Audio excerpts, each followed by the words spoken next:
शाम को। मेरा नाम हाथी जैसा है। मैं फिर से आ गए और ये खुदाई हुई है। यहाँ घर मैंने घर से आए लोगों का और यहाँ रेलगाड़ी आई थी, उसने इतनी ज्यादा मिट्टी उठाई थी और हमने भी देखा था दूर से उसने रेलगाड़ी।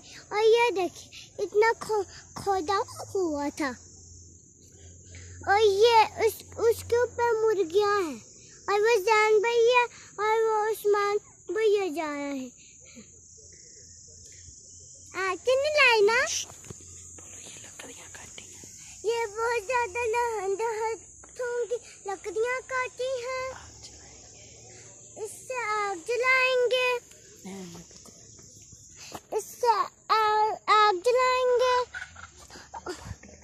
ऊपर बादल से बारिश आती।